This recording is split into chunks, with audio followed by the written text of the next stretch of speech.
मैं और मेरी रातें, ब्रह्मांड से एक सच्चा संवाद। भाग एक, टूटने की रात। क्या आपने कभी वो पल महसूस किया है जब पूरी दुनिया चुप होती है? जब हर आवाज, हर हलचल जैसे रुक जाती है? जब ऐसा लगता है जैसे समय भी थम गया हो और उस ठहरे हुए समय में सिर्फ आप है और आपका दर्द? मैंने वो पल सिर्फ महसूस नहीं किया, मैंने उसे जिया है, बहुत गहराई से। वो रात मेरे जीवन की सबसे लंबी और सबसे भारी रात थी। बाहर आसमान में बादल थे, लेकिन अंदर मेरे दिल में तूफान था। ना कोई रास्ता दिखता था, ना कोई दिशा। हर बार जब मैं आंखें बंद करता, मुझे वही सवाल सताता, अब क्या करूं? मैं एक मध्यम वर्गीय परिवार से आता हूं। पिताजी सरकारी नौकरी में थे, माँ एक सामान्य गृहिणी। मैंने हमेशा उन्हें संघर्ष करते देखा। इसलिए जब मैंने अपने दम पर एक आईटी कंपनी खड़ी की थी, तो लगा था अब जिंदगी बदल गई। उस ऑफिस की हर ईंट में मेरी मेहनत थी, हर कोड की लाइन में मेरा सपना था। लेकिन सपने कभी-कभी सिर्फ सपने रह जाते हैं, और मेरे सपने एक दिन ध्वस्त हो गए। आर्थिक मंदी आई, क्लाइंट्स ने प्रोजेक्ट कैंसिल कर दिए और धीरे-धीरे सब कुछ बिखरने लगा। मेरे पास पैसा नहीं बचा, टीम के लोगों को वेतन नहीं दे सका। वो लोग जिन्हें मैंने सीखा कर तैयार किया था, एक एक कर कंपनी छोड़ते गए। कोई वापस मुड़कर देखने नहीं आया, और मैं वहीं बैठा रहा, उसी ऑफिस की टूटी हुई कुर्सी पर। दीवार पर टंगी घड़ी की सुइयां चलती रहीं, लेकिन मेरे समय ने चलना बंद कर दिया था। भाग दो, घर का सन्नाटा। घर पहुंचा तो सन्नाटा था। माँ की आंखों में चिंता थी, लेकिन उन्होंने कुछ नहीं कहा। पिताजी दवाओं के असर में चुप थे। पत्नी ने देखा और कुछ नहीं पूछा। पर चुप्पी कभी चुप नहीं रहती, वह सबसे तेज चीख होती है।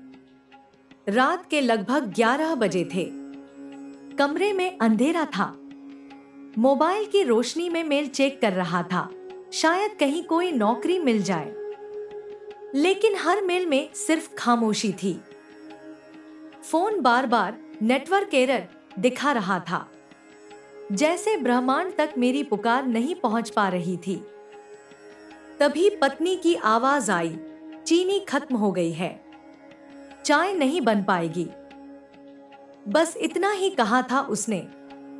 कोई इल्जाम नहीं, कोई शिकायत नहीं, लेकिन वो शब्द मेरे अंदर गूंजने लगे। चीनी खत्म हो गई है, जैसे जिंदगी की मिठास ही खत्म हो गई थी। मैंने कुछ नहीं कहा।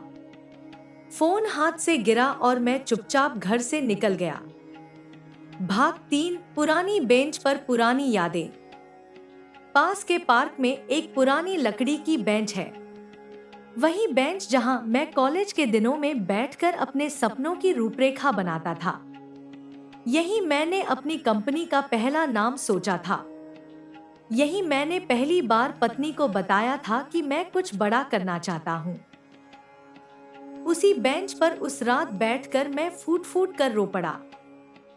कितना रोया, ये बता नहीं सकता, लेकिन इतना जरूर कह सकता हूँ कि उस रात मैंने खुद को खाली कर दिया। कोई देखने वाला नहीं था, कोई सुनने वाला नहीं था। बस मैं था, मेरी हिचकियां थी, और एक बड़ा सा अंधेरा। उसी अंधेरे में मैंने पहली बार ब्रह्मांड से सवाल किया, क्या चाहिए तुझे मुझसे? कब तक परीक्षा लेगा?